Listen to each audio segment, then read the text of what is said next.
Hello everybody, Loads for Life here, and bringing you guys a brand new figure review. And today we're going to be talking about another one, which really should be a favorite of mine, but I've been kind of iffy on. I don't know. It just wasn't I was really expecting. I don't know.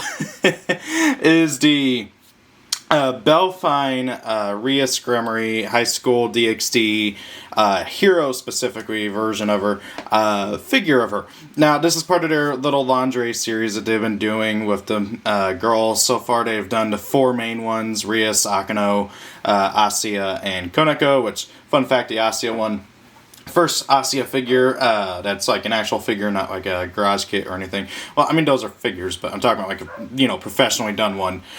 Sorry if you can hear a dog barking. My next door neighbor has a very loud dog who, I don't know if he can hear me through the wall or something, but he's practically right outside my wall and I can't do anything about it. So, anyway. So this figure, along with the 3 others, were something that I was very hyped for. At one point, I had all 4 on pre-order, and then I realized that was really stupid. That's way too much money, so I canceled Akano and Koneko and decided to just go ahead and get Rias and Asuya. I am debating on whether or not I want to go and get Akano and Koneko eventually. My local anime store actually has Koneko, which is really cool, so maybe next time I go up there I might pick her up, but I don't know. Anyway, so these figures are really just nice little small figures of the main girls. They're also like relatively affordable, and by affordable I mean you can typically find them between $130 and $180. I know that like to some people that doesn't sound affordable, but compared to every other DxD figure, it's affordable.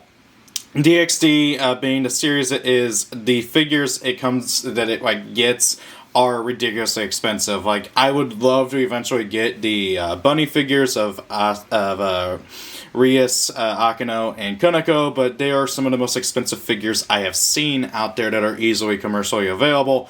And most of the other figures from the series are just as expensive, or, well, pretty much over $250, almost all of them, which is really annoying. Anyway, so these Belfine figures are really nicely made in that they don't feel cheap either. They are really nicely made overall. You can see a little bit of dust on Rias' hair. I did not do a good job dusting her last time, but oh well. The hair on Rias here is really good. The detail on her face is also really good. I really like that. Let's go ahead and zoom in. Because I really gotta always try and mention the face whenever it comes to figures, because I feel like the face is a really important part of like trying to, for a figure, especially for a character figure and everything. Maybe that's a little too close, it's like fuzzy. There we go. Her detailing on her eyes and mouth and everything all look really good. The spacing between the eyes is a little weird. That's an issue with Hero in general. Like, there's a lot of forehead between her eyes, which is generally speaking a kind of just a weird art style choice whenever it comes to Hero, but oh well. As I mentioned, this is in fact a lingerie outfit, and likewise there's not really much to go on whenever it comes to her design and everything. The lingerie itself looks really good. It's nicely detailed. Looks like it's made out of lace and everything. It's not. This is a cast-off figure, by the way. You can take her top off, just like with the Asuya one. Although the Asuya one is ridiculously hard to get off. I don't know why, but like it just is. I can't really show you, obviously, the actual taking the top off because of YouTube, but you would take off the head, and then the arms come off, and then you can either leave on the laces or take them off, and then you can take off the rest. Not much more to go off from there. Her ahogi, I think is what they're called, the cowlick on her, feels really brittle. Like, I get the feeling it's gonna break eventually, and that is concerning. I am really scared it's just gonna pop off one of these days if I ever take her head off. So I'm like really careful about that. I can't really go into full detail down here too much because YouTube will yell at me, but yeah, it's all nicely well detailed and very cute and sexy and stuff.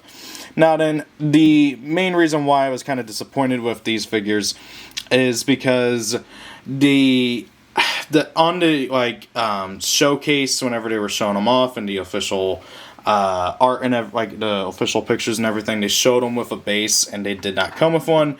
Instead, they came with like a little cloth thing that, like, you can put them on. That's supposed to like be a bed or something.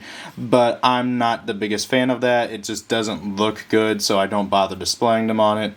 But also, if I can find it again, it's really hard for some reason because I always forget. By the way, fun fact: her head. I just love this. Look at this. If you wanted to, you could totally just have Rias's head held up by her hair. I just had to mention that. This is hilarious. I love it. Just have her disembodied head. Get a second one just to have one with her head off. It's hilarious. But I remember seeing, where is it? There was, oh, whoops. There was some red paint on her somewhere, and I seem to have forgotten where it is. This is also where you can obviously see the detailing on the crevices in regards to the underwear and everything. It's really well detailed. There is some blemishes here and there, like for instance, right about, let's see here, come on, focus. Here we go. Right about here you can see little crevices. Oh, come on, don't focus on my finger down there. There we go. So right about here there's a blemish. A bit annoying, but oh well. There was, I thought it was on her. Oh, there we go. There we go. Okay, so the bra's covering it. So I think this is what they call paint transference, and it's a bit annoying. It happens on cast-off figures a lot, along with sometimes other kind of figures that have like removable parts and stuff like that. Come on, focus. Focus. Come on. Oh, come on.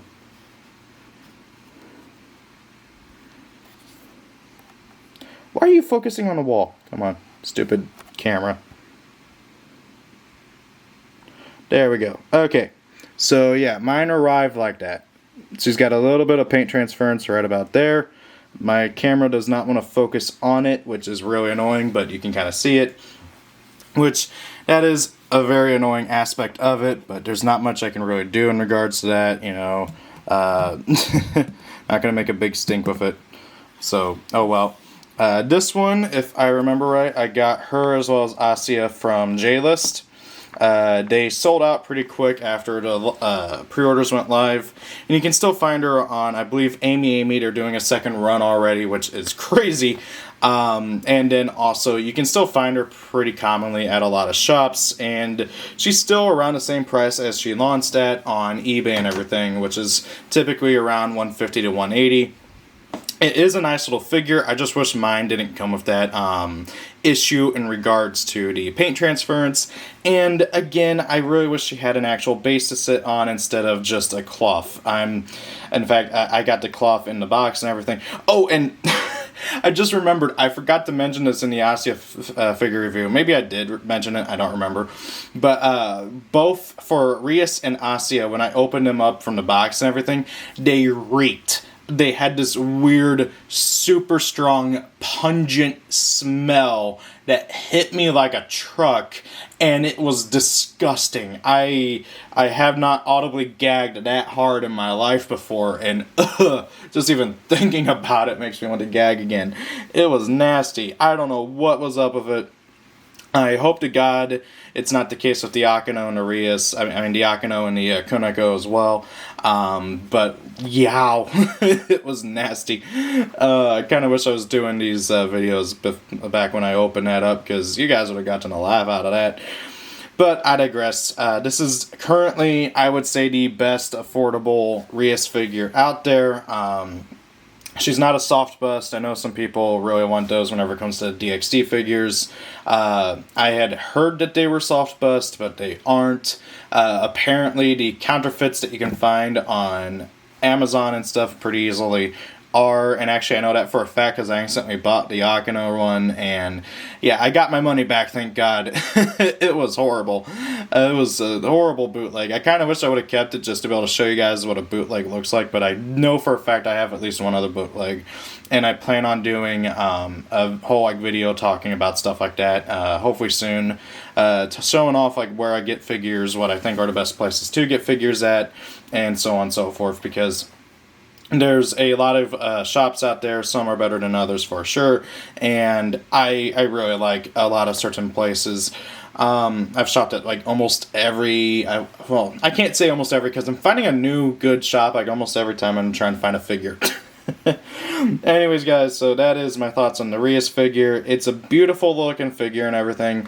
The pose is cute. It really helps buff up Rias's already rather large chest and everything.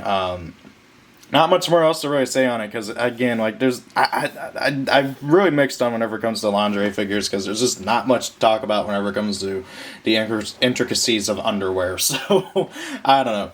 Anyways, guys, do you have this figure? What do you guys think? I really want to get my hands on the Rias Bunny one of these days, but God, they are not cheap. I think the cheapest I saw was like $380, and it was bought up in a hard second. So I don't know. What do you guys think? Thank you all for watching. Have a great day. If it's your birthday, happy birthday. See y'all later. Peace out and goodbye. Oh yeah, and rate, comment, subscribe. I really gotta say that more often.